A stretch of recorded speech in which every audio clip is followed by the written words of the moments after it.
as the Linux Foundation announces that OpenInfra Foundation is joining the foundation as a top-tier foundation, we need to understand what does it mean for the larger ecosystem. There is no one better than Rob Hirschfeld, CEO and co-founder of RackN, to deep dive into this topic and also analyze what impact it will have on companies like RackN that also play a major role in VMware ecosystem. A lot of things are changing in the VMware ecosystem after the Broadcom acquisition because of the license and pricing changes. So a lot of customers are looking at alternatives of VMware. So Rob, it's great to have you back on the show, and today's discussion is going to be really exciting. Swap, it's a pleasure to be here. I'm excited. It's my pleasure. And one of the biggest stories for the last week or so is that OpenInfra Foundation is joining the Linux Foundation as a top-tier foundation, just like CNCF. I mean, you and I actually met at one of the OpenStack events. There is a special place of OpenStack in my heart and in my career as well. So I would like to quickly get your feedback, your commentary on how do you perceive this development. I agree with you. OpenStack has a special place in my heart too.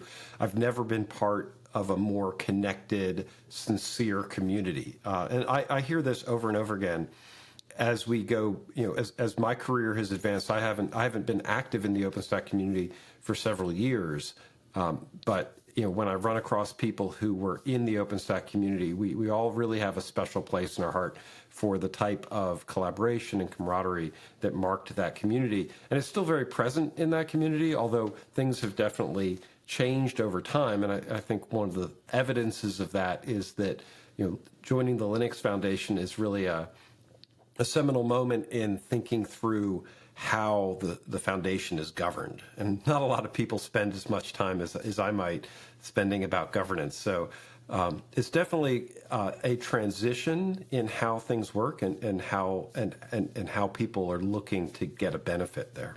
Excellent, thank you. And whenever I hear the name OpenStack, of course, because of the whole virtualization, the name VMware also comes into the picture because they also, in the early days, pioneered some of the virtualization technologies back there. And we had a lot of discussion around the future of VMware ecosystem post-Broadcom acquisition, where you and I have talked a lot about folks looking at alternative. Now, when we look at Linux Foundation, now they have Kubernetes, they have the Linux kernel, and they also have OpenStack now. So, and this is all open source. So we are looking at a lot of positive trends. So going back to the point of VMware, how do you see this development of OpenStack joining the Linux Foundation and the future of VMware ecosystem and the folks who have been looking at VMware alternatives? Wow, that's there's a lot of components in that question that I think are important to note. One of them, and this is one of the big challenges when we were building OpenStack in the early days, one of the things that was very different than Linux was there was no benevolent dictator, right? The idea of having a core design paradigm is something that made OpenStack very friendly and collaborative, but it also created a lot of tension in the community because there were many different ways to solve problems. And one of the things that is, I think, useful about OpenStack coming into the Linux Foundation is the ability to solidify around a couple of core approaches and architectural streamlining that are really important. That's one of the things that makes VMware so powerful, right? Since you're asking about the VMware migration, VMware is hands down the most sophisticated, performant hypervisor available. That's why they enjoy the lock in the market.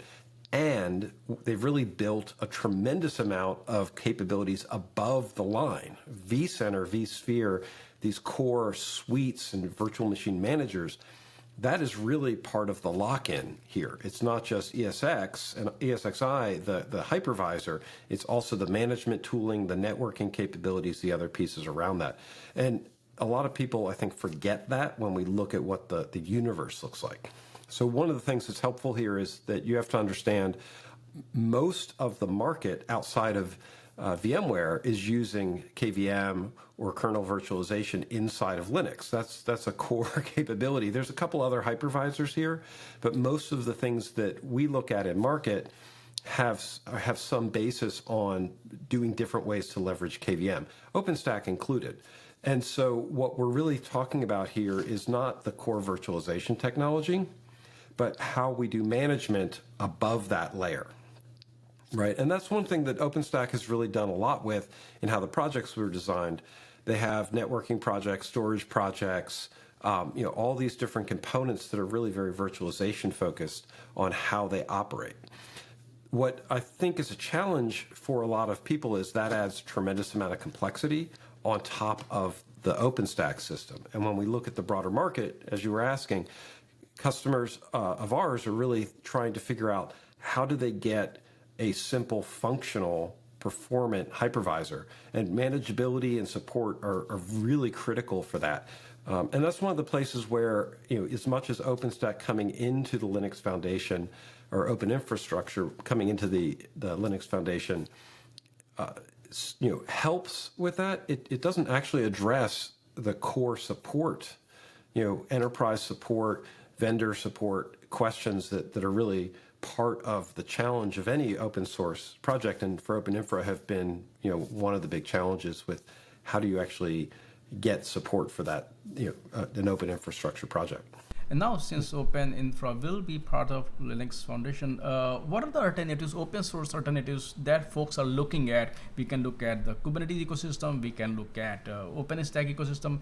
What are the alternatives that people are looking at? And from your perspective, they are looking in the right direction or they are looking at the wrong direction? It's really an interesting challenge here because I think one of the things that confuses people is that infrastructure and infrastructure projects like OpenStack or OpenInfra and VMware are fundamentally different than projects like Kubernetes, which are really developer-focused projects, not as infrastructure-focused. And so what we have found is listening to our customers, they have been evaluating the field of virtualization projects, right? Their infrastructure teams want to replace a virtualization project. They typically run the gamut looking at infrastructure alternatives, open infrastructure, and also commercial infrastructure alternatives. For us, we're an enterprise software company. Our customers really demand an enterprise support system. So they don't go out and say, I'm just going to start figuring this out myself and use open source projects. They're looking for a vendor who's really going to stand behind whatever project they put. So even what we see for RackN, very strong options like with Proxmox, which is our leading recommendation for a bare KVM-based hypervisor platform, those typically aren't as attractive to the enterprise customers. And so they're not as interested in that type of solution, even though they might be able to save money. And there are several other purely open source hypervisors, but you still have to find a company to support them, and that becomes a really important component. What we find is really interesting is that a lot of our customers are already Kubernetes users, very typically OpenShift users. OpenShift really has a dominant lock in enterprise. And for them, they are very interested in this idea of using virtualization on top of Kubernetes or OpenShift, which is in the OpenStack, in the open source parlance is KubeVirt. But the vendors who are doing that work have been layering management on top of it. And this is really important to understand, right? KubeVirt is closer to ESX. It's the virtualization component. It's the thing that starts and stops virtual machines. It's not the management, ClickOps, portal, view planes. That's really what people are looking for when they think of a VMware replacement. So for that enterprise user set, what they really need is an operational management platform on top of a KubeVirt alternative. And what we're seeing is there's tremendous interest in that. So if you take OpenShift virtualization, which layers on a GUI and other management tools on top of OpenShift OpenShift and KubeVirt, that becomes a very attractive alternative. The one thing that we're seeing really shake things up a bit is decoupling the idea that is going to be a Kubernetes mixed workload cluster. So the biggest thing that I think people have to get used to here is that even if they're starting to use Kubernetes as their virtualization platform, that is going to be a virtualization platform. And so it is perfectly acceptable, and we're watching customers be much more successful with this approach, to take a virtualization team and let them have a dedicated OpenShift virtualization cluster that just does that one workload, and they can manage that at a very high level and not worry about learning Kubernetes and GitOps and platform engineering. They can just make it that one function, and they can be much more successful following one-click procedures like what we've been building to completely bootstrap an OpenShift virtualization cluster and have it ready to go. The learning curve on that is different. It's much closer to a virtualization platform learning curve, which is really, if we go back to my earlier statements, what people are looking for. They want to replace VMware with something that runs VMs, that provides virtual infrastructure. They're not looking for replacing VMware with a development platform, and they don't have to. So what you're saying is that while KubeVirt is a viable, solution here, but you're also saying that it's not a viable replacement. How are people? I mean, it's just looks like very complicated approach here. It's actually very simple. So what I'm suggesting is that if your infrastructure team, your VMware team, wants to run VMs, that's all they need to learn how to do. They don't have to learn KubeVirt. They don't have to learn Kubernetes. Right? You can set up a system that allows them to create and destroy and manage VMs without having to learn all of the other underlying infrastructure processes. What I'm saying is Kubernetes itself seems very complex because the approach, and this reminds me of some of the early days with OpenStack, by the way, where we used to sit down and tell people every project name and explain all the pieces and gears. The reality is that enterprise customers don't want to learn the name of every gear and every command line interface. It's not important. They need to be able to have a reliable system that can create and destroy virtual machines.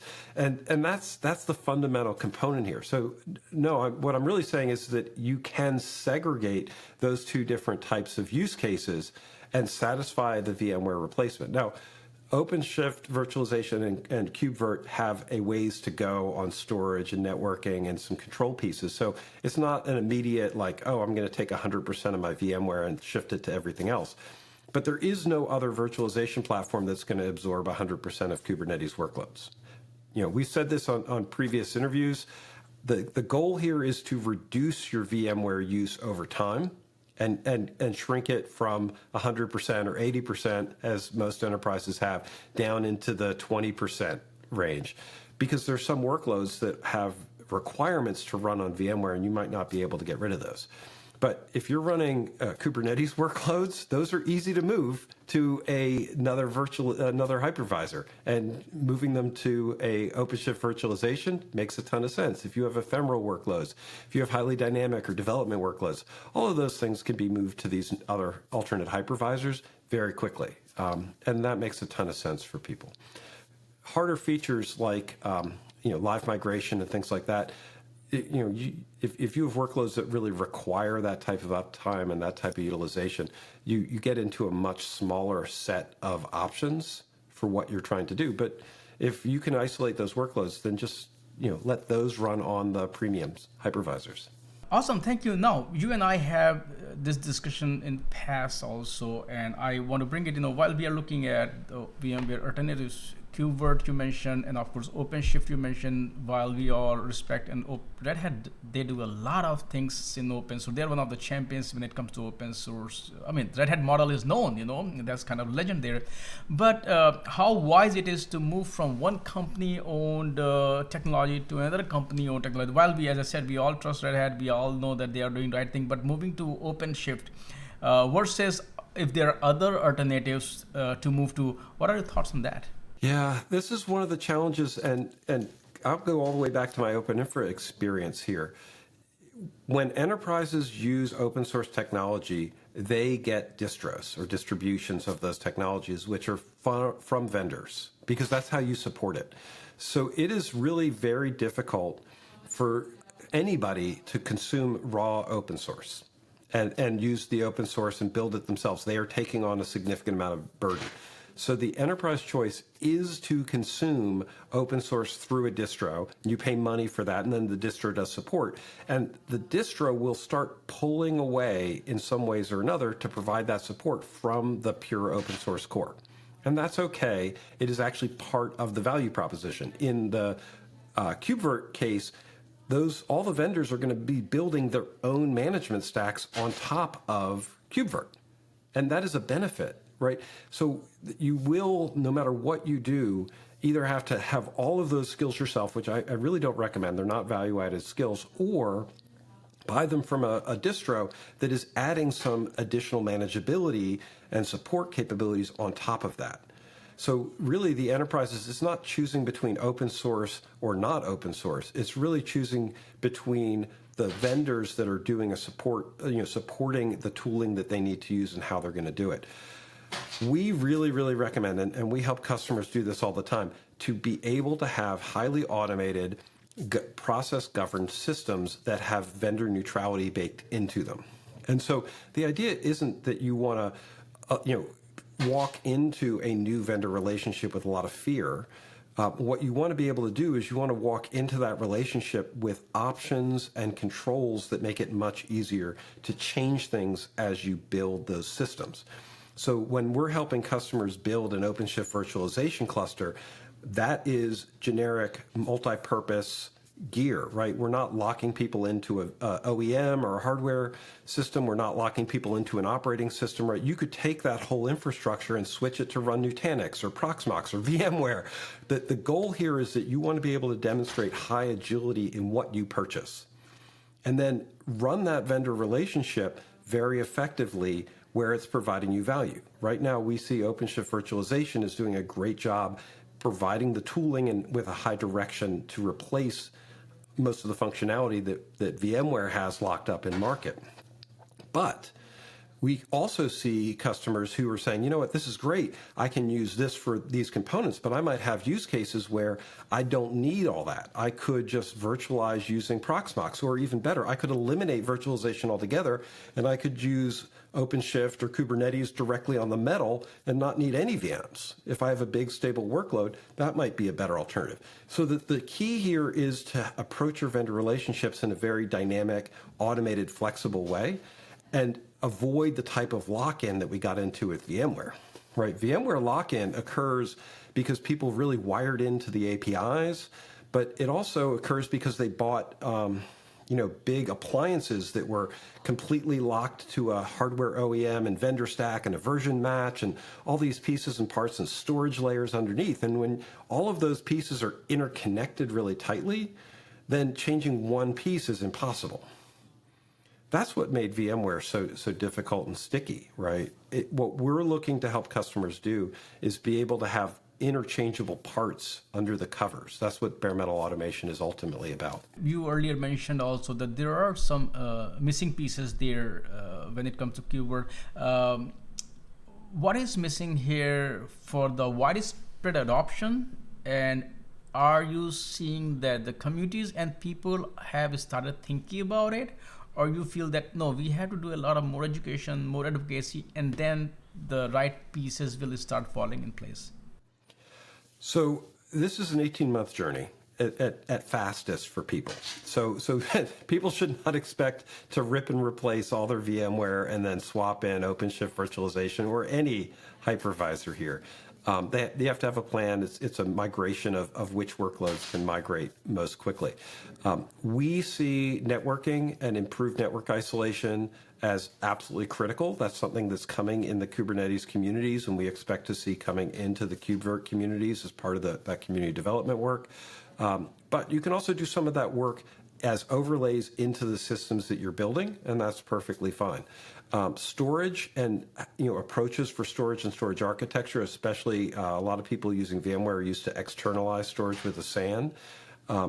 Getting the architectures right, the reference architectures right to make those things work out of the box is something that's evolving as the community gets more used to that type of work. And then also all the ancillary pieces like backup components, being able to run your VMs with a backup, having the types of ClickOps consoles and performance metrics and tracking that you're used to. All those things are quickly coming into the environment.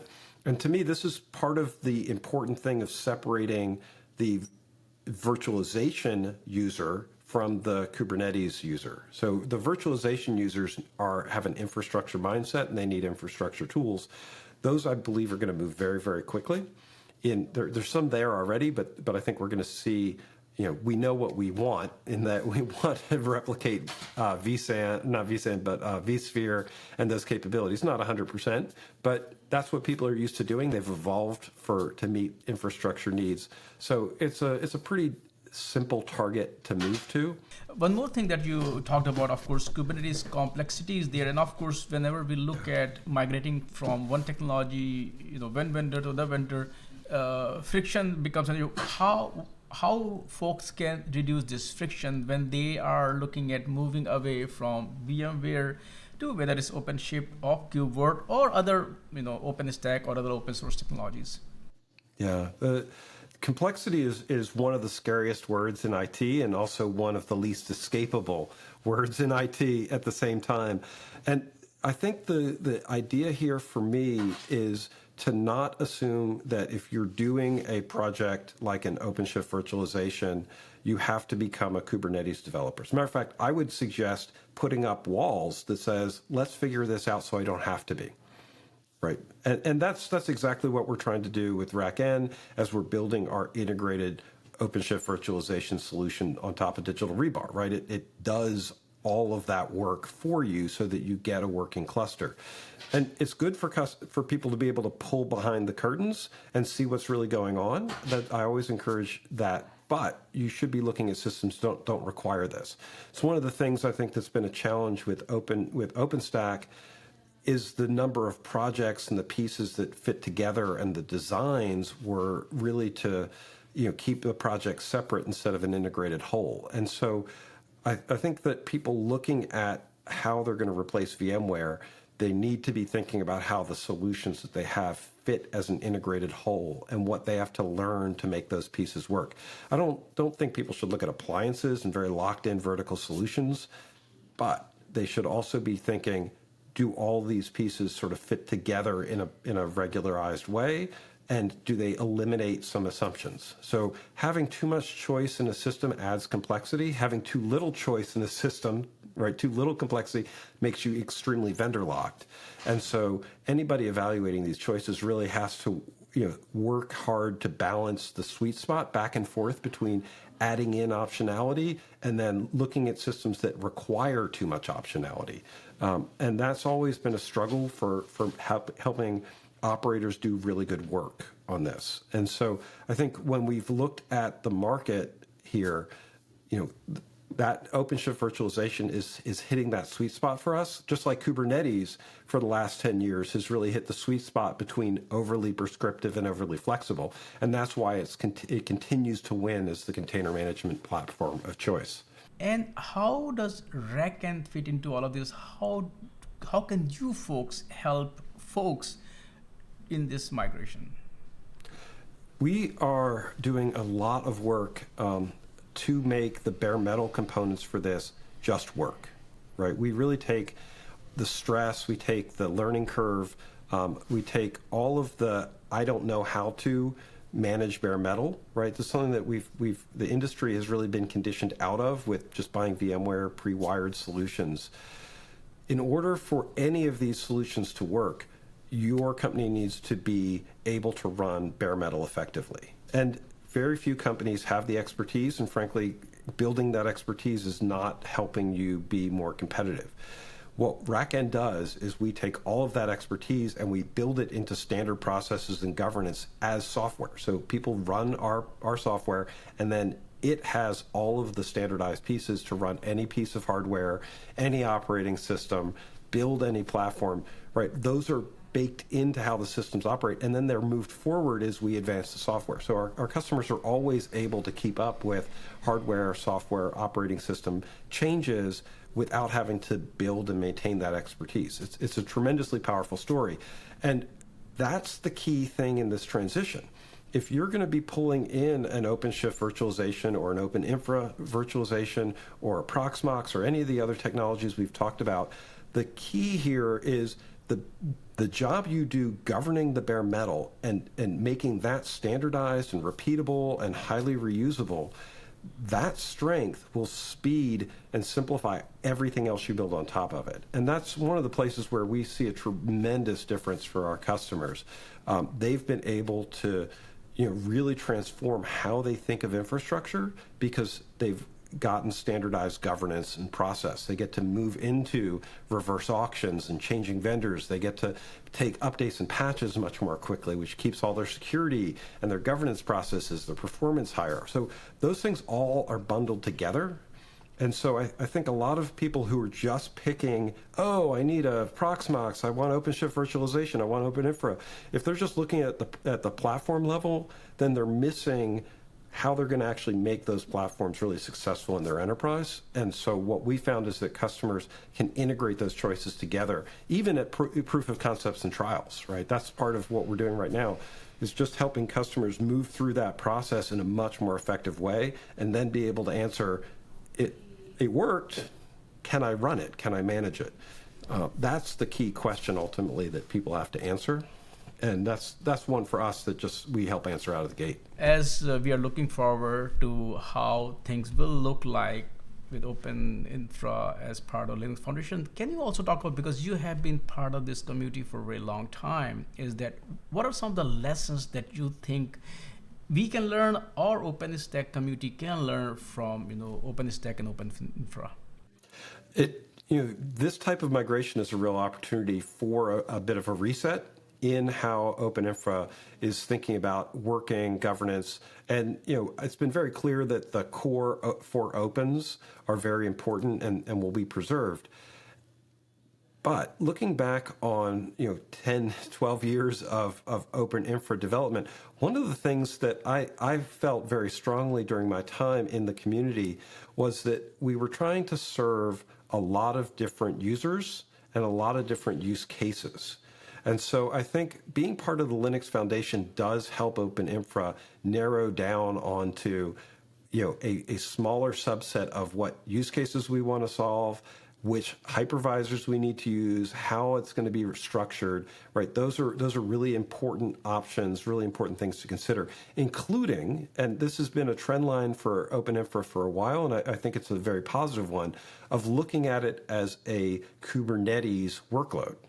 And the extent to which you have OpenInfra laid on top of Kubernetes, I think that becomes a great story for the Linux Foundation as a better together type of story. I think it creates some challenges from an OpenInfra perspective because it will end up feeling competitive with KubeVirt, and so there's going to be challenges and friction that's going to have to be resolved from that perspective. But a lot of OpenInfra strengths, networking and storage, are places where the virtualization work inside of Kubernetes needs to come the farthest. Whether they can be done together and collaboratively is a hard thing to figure out. And that type of tension in the community is exactly what the Linux Foundation is used to dealing with, because there's many competitive projects inside of the foundation. But the more that OpenInfra can streamline and focus on a core mission in a simple way to do it, I think those are the types of benefits that pull an open source project forward. Trying to serve too many different use cases and too much variation in it makes it incredibly hard for the community and then the vendors in the community to support. Rob, once again, thank you so much for joining me today and of course talk about this whole new journey, new path for OpenStack and also alternatives for VMware. Thanks for great insights as usual, and I look forward to our next session. Thank you. Thank you. My pleasure.